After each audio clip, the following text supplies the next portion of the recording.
Greetings, mortals. Beneath the ivy-covered tombs of London lies a place forgotten by time, but not by the dead. Highgate Cemetery, where silence is broken only by whispers, and the shadows stretch longer than they should. But this is no ordinary haunted ground. It's a place of vanished animals, rituals whispered in dead languages, and a figure seen but never explained. Tonight, we unravel a story of bloodless corpses, midnight rites, and a presence that may be more than myth, or less than human. Welcome to Highgate Cemetery.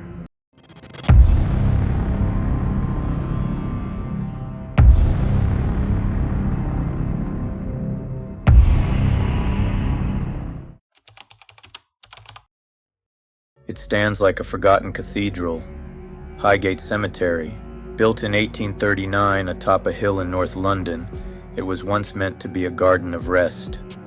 Today, it's a wilderness of ivy-choked obelisks, crumbling angel statues, and stone mausoleums sealed tight with rusted iron. Catacombs wind beneath the surface like veins, and time itself seems to hesitate at the gates. This is not just a place for the dead, it is a monument to something stranger. Originally designed as part of the magnificent 7 cemeteries to ease overcrowding in London's graveyards, Highgate was crafted with Victorian grandeur in mind. But with grandeur came shadow. Elaborate tombs built for the wealthy now crumble beneath the weight of time and neglect. Trees grow from broken roofs. Moss clings to names no longer spoken.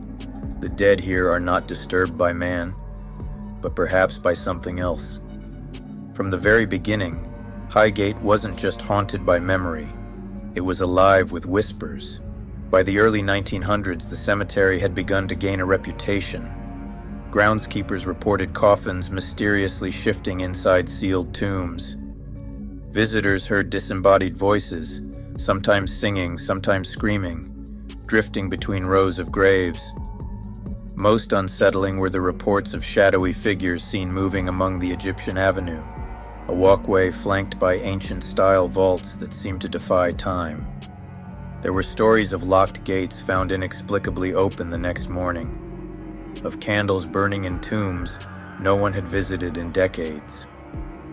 One vicar noted that every time he performed a burial near the western catacombs, his watch would stop.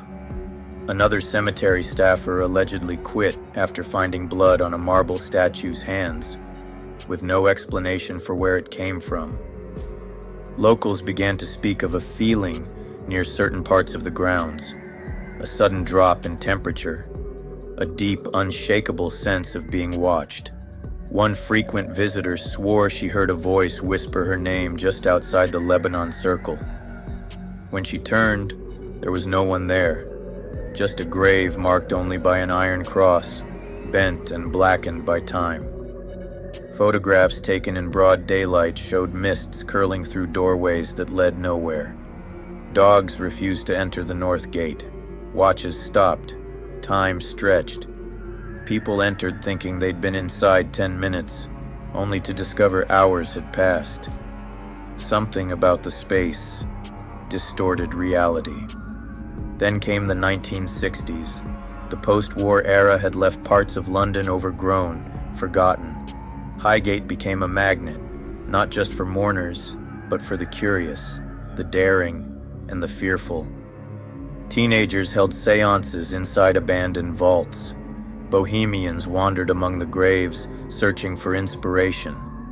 And in the darker corners of the city, rumors began to circulate about something ancient, something powerful, waking beneath the tombstones. Sightings intensified. One of the most consistent descriptions involved a tall figure, unnaturally tall, draped in dark clothing, its face hidden or indistinct, except for one horrifying detail: eyes like burning coals, red, glowing, watching. A man walking along Swains Lane in 1963 reported the air suddenly turning cold, like falling into icy water without moving. He turned and saw the figure standing near the cemetery wall. He didn't walk, the man recalled. He glided.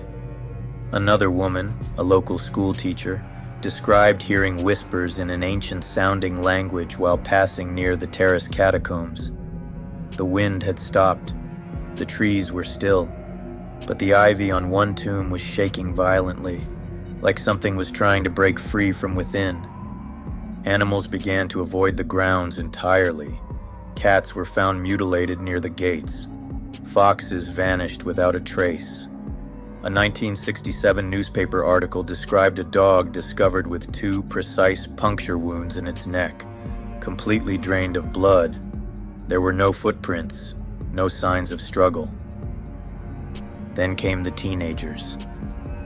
2 boys, emboldened by tales of the supernatural, decided to spend the night inside Highgate in 1969. Around 2 a.m., they claimed to have seen a figure rise from behind a headstone, slowly, without sound. "It just looked at us," one of them later recalled. "And the feeling I got, it was like something inside me screamed." By now, the cemetery had ceased to be just a decaying relic. It was becoming something more, a place charged with emotion, memory, fear.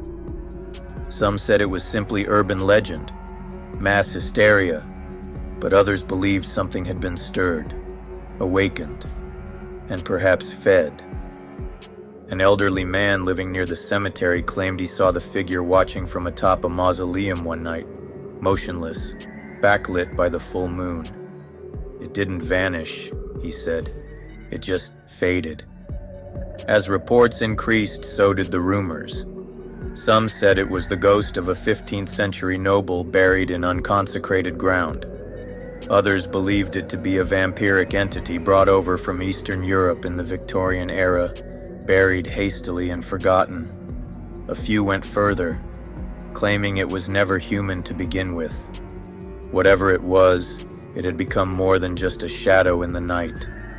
Highgate had turned from cemetery to stage, and something ancient had taken center. The stories grew bolder and darker. Whispers became screams, curiosity turned into obsession, and soon, the outside world would notice. By 1970, Highgate was no longer just an eerie curiosity. It had become the epicenter of a growing hysteria that spilled from London's fog into national headlines. And the word they started using wasn't ghost, it was vampire. It began with a letter to the Hampstead and Highgate Express. A local man described seeing a tall, dark figure within the cemetery, motionless, watching. He called it evil. Another letter soon followed, claiming a similar sighting, but this time the figure had red, glowing eyes.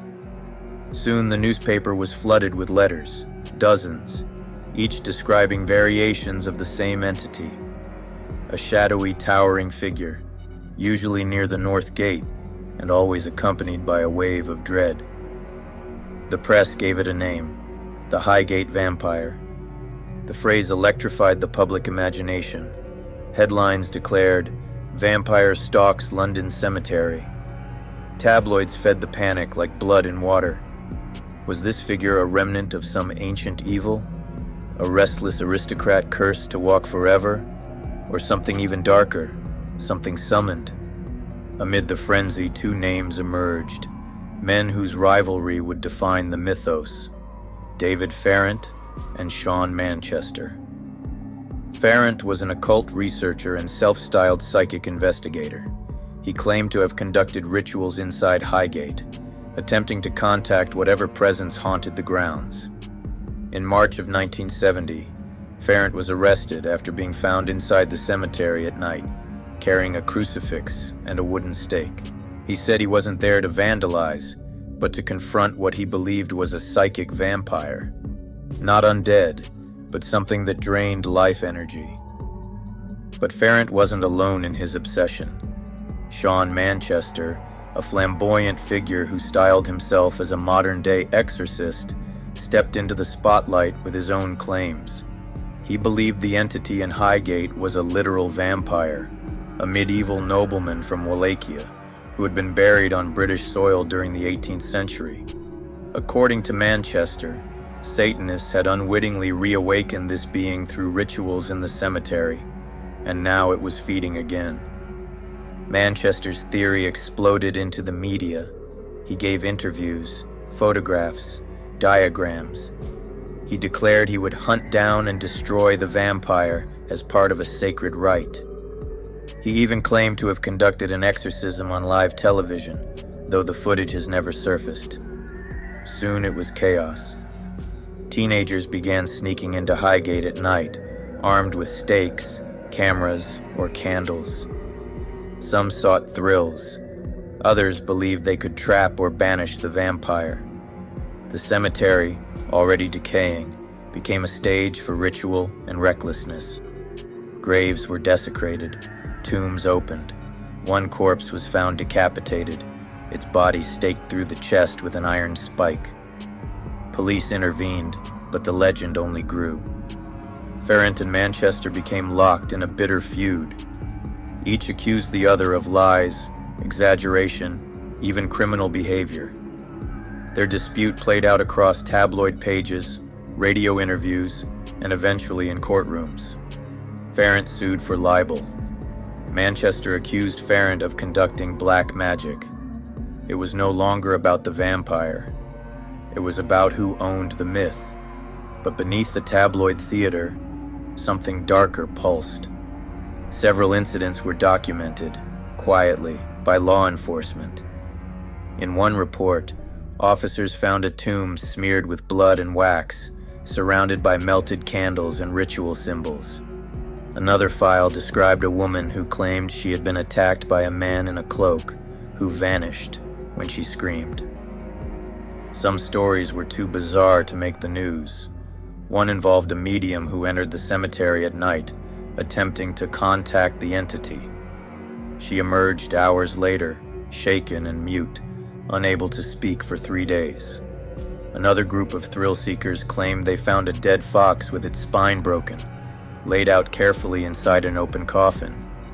Even the church got involved. A local priest, interviewed anonymously decades later, admitted to blessing the grounds in secret. Not everything there was human, he said. Some things wore human. Amid the growing tension, Farrant conducted a ritual on camera for a local news segment. He stood near the entrance of a mausoleum, chanting in a low voice, holding a crucifix and speaking of psychic protection. The footage aired once and was never shown again. Meanwhile, Manchester claimed to have followed the vampire to a nearby abandoned house, where he allegedly drove a stake through its heart. He later published this account in a book, The Highgate Vampire, asserting that the entity was destroyed. But skeptics pointed out that his story changed with each retelling, and that the supposed site of the vampire's lair had no records of any such incident. The truth became murkier with every headline. What was real? What was performance? Was there truly something stalking the cemetery, or had belief itself breathed life into a shadow? As the 1970s wore on, the panic faded, but it never fully disappeared. Even now, echoes of the Highgate Vampire ripple through London's lore. The rivalry between Farrant and Manchester burned for decades. Farrant continued writing and researching until his death in 2019, steadfast in his claim that the energy in Highgate was real, but not undead. Manchester, still alive, maintains that the vampire was vanquished, but warns that the evil it represented may yet return. The media storm passed, the cameras stopped rolling, but something remained. A chill beneath the ivy, a whisper between the tombs, and Highgate never slept again. By the early 1970s, Highgate Cemetery had become a nexus of fear and fascination, but beneath the spectacle, a darker pattern began to emerge.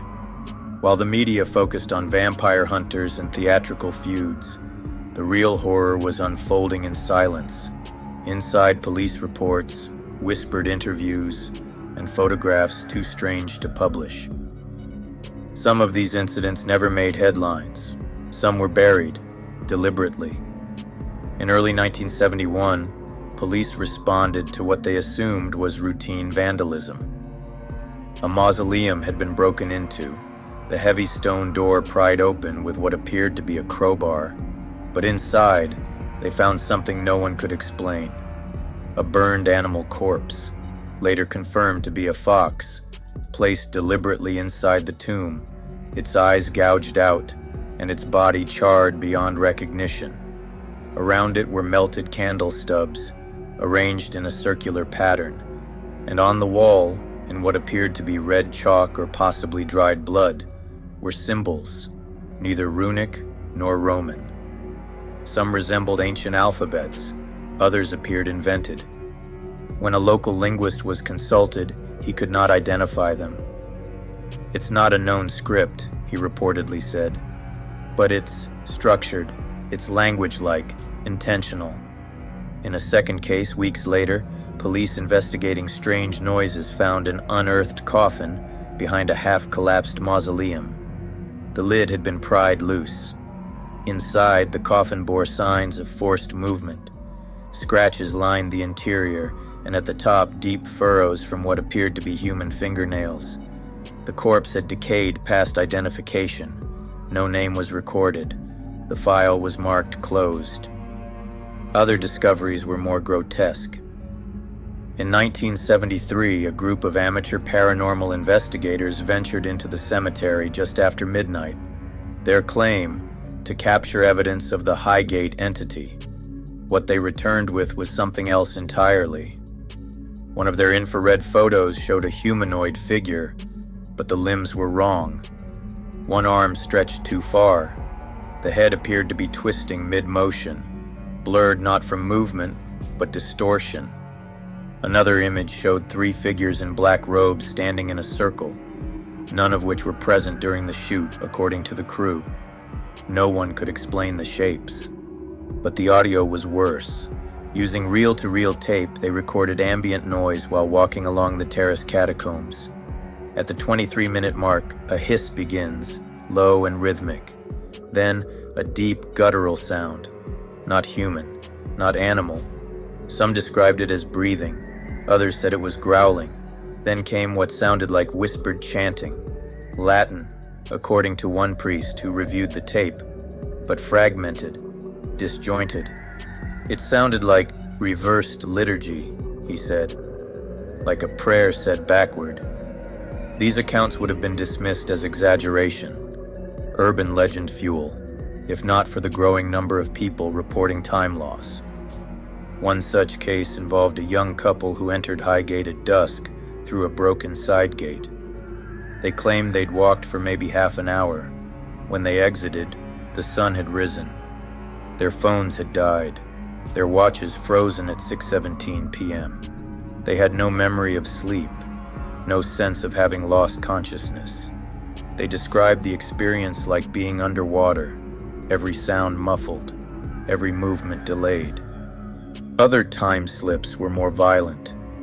A man delivering flowers to a nearby graveyard path took a shortcut through Highgate and emerged 3 hours later, disoriented, bleeding from a shallow wound on his back. He had no memory of being attacked.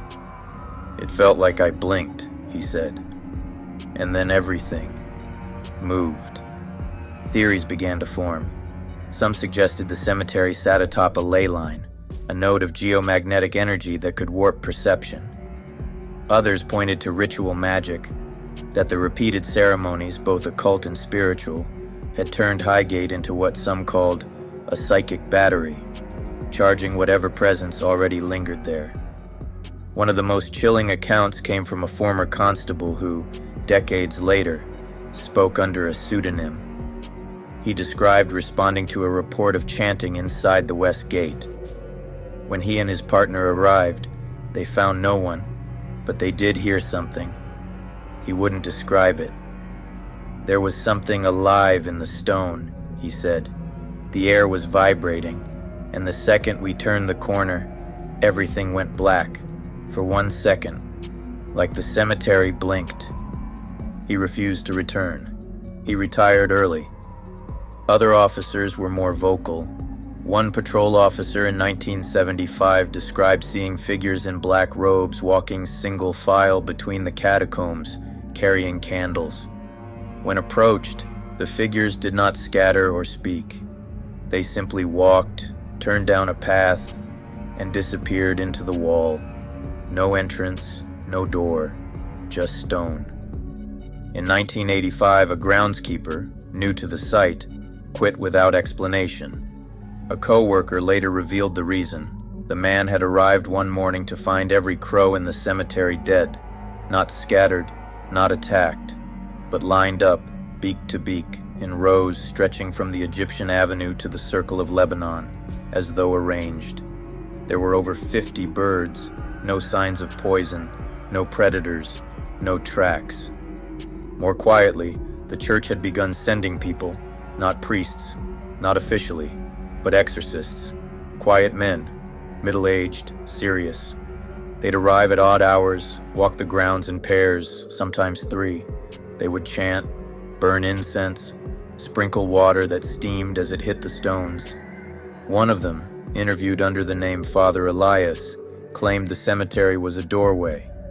"It's not hell," he said, "but it's not our world either. It's between, and something's leaking through." Whether it was a vampire, a ghost, or something entirely different, no one could say. By the late 1980s, paranormal researchers noted that Highgate's activity curve followed no pattern. Some months, nothing. Then a surge. Animals found arranged in spirals. Hikers lost for hours. Cold spots that triggered nausea. A photographer even caught what looked like a face, elongated, hollow-eyed, reflected in a tomb's cracked glass. The public slowly lost interest. The headlines faded, but the cemetery itself never stopped. To this day, visitors report sudden disorientation, nausea, or dread. Cameras fail to operate, compasses spin. Drones flown over the cemetery have been known to crash, always over the same corner of the catacombs. Paranormal teams using modern equipment, EMF detectors, thermal scanners, have recorded irregularities no one could explain. Even now, the evidence piles higher than the stones. But nothing is conclusive, because what haunts Highgate doesn't want to be seen. It wants to be felt. As the vampire panic cooled and media attention drifted elsewhere, Highgate Cemetery remained anything but still. Beneath the surface of public fascination was a deeper, stranger current, one of secret gatherings, whispered incantations, and something far older than the myth. David Farrant, ever the seeker, had long insisted the Highgate entity wasn't a traditional vampire, but a psychic manifestation, a force drawn into being by centuries of death and spiritual unrest. In his writings and interviews, he described the cemetery as a psychic battery, an occult powerhouse saturated with the energy of thousands of deaths, grief, ritual, and belief. That energy, he argued, could give shape to thoughts, fears, or worse, intention. But Farrant wasn't the only one who believed the cemetery was more than just haunted. Throughout the late 1970s and into the 1980s, rumors swirled of clandestine rituals being held deep inside Highgate, particularly during lunar eclipses and solstices. Neighbors reported strange lights after midnight, candle flames flickering behind mausoleum grates, figures in hoods moving silently through the trees. Sometimes they would emerge from tombs that hadn't been opened in decades. Sometimes they wouldn't emerge at all. A woman living across from the North Gate claimed she saw a group of 6 people standing in a circle in the grass one night. She watched for nearly 20 minutes, no movement, just silence, until every candle snuffed out at once, and the figures vanished. Those who dared enter the grounds during these nights sometimes found the aftermath. Animal remains in precise configurations. Candles arranged around sigils etched into the dirt. Old coins and bones placed in patterns that suggested intent, not vandalism. These weren't drunken teens. This was ritualistic. The question was, what were they summoning? In 1997, a man known only as GJ came forward in an anonymous interview. He claimed to be a former Satanist who had participated in multiple rituals within Highgate. He described one night where the goal was not to summon a demon, but to feed something already there. Highgate was a portal, he said. Every ritual there made it stronger. That thing wasn't a man anymore. Maybe it never was. His words echoed what occultists had whispered for years. The Highgate Vampire was not a person, but a construct, a being made real through belief, fear, and blood, a thought form, or more specifically, an egregore. In occult theory, an egregore is a psychic entity that emerges from the collective thoughts and rituals of a group. The more people believe, the stronger it becomes. Over time, it can take on autonomy, power, and even will. This theory explains the growing strength of the entity in the 1970s, when media, believers, and occultists were all unknowingly fueling its presence. Farrant believed the entity was essentially willed into existence by fear, obsession, and repeated ritual. Manchester believed he'd destroyed it physically, but others say such a force can't be killed, only starved, forgotten, left to fade. But it never faded. Paranormal scholars found parallels in ancient myth, the Lamia of Mesopotamian lore, female spirits who fed on life force and children, the Upir of Slavic tradition, corpse-dwelling spirits who lingered near cemeteries and crossroads. In some versions, these beings weren't undead at all, but demonic parasites born from sorrow and sacrifice. Some pointed to the cemetery's alignment with ancient ley lines, suggesting Highgate had been a place of power long before the Victorians buried their dead there. Others claimed the terrain formed a natural geomantic vortex, a spiritual whirlpool that drew energy in, but never let it go. Even skeptics were unsettled by the patterns. The rituals often echoed ancient rites of necromancy and blood magic, animal sacrifice, invocation of shadow deities, attempts to merge human consciousness with otherworldly beings. Some sites contained offerings wrapped in cloth, bones, feathers, even fingernails, always accompanied by symbols, most never seen twice. In one chilling account from 2002, a pair of urban explorers stumbled upon what they thought was a vandalized tomb. Inside, they found a large circle drawn in black wax. Around it, small jars filled with red liquid. In the center, a single pristine candle burned blue. They left in silence and never returned. The power of belief in Highgate had become recursive. People feared the place because it was believed to be cursed, and their fear only deepened that curse. Each visitor brought their energy, each ritual, their intention. Whether in mockery or devotion, they all added fuel. Farrant wrote until his final days that the rituals were misguided, that those performing them weren't summoning spirits, they were feeding a psychic predator. The more attention it gets, he once said, the more real it becomes. It only ever needed one thing to survive: belief. And belief, at Highgate, was never in short supply. Time has passed. The headlines have yellowed. David Farrant is gone. Sean Manchester has retreated into the shadows, but Highgate remains, and it is not quiet. Even in the 21st century, the cemetery continues to emit its strange pulse, subtle but persistent. Reports still trickle in: cold spots, apparitions, animals found mutilated in patterns, and most troubling of all, missing time. In 2005, a maintenance crew working on the cemetery's north wall installed a motion-sensitive security camera to deter vandals. At exactly 2:13 a.m. one night, the camera activated. The footage showed a figure, a person-sized silhouette, moving across the walkway in a slow, unnatural motion. The image blurred mid-frame, and the figure appeared to disappear mid-stride. No glitch, no static, just gone.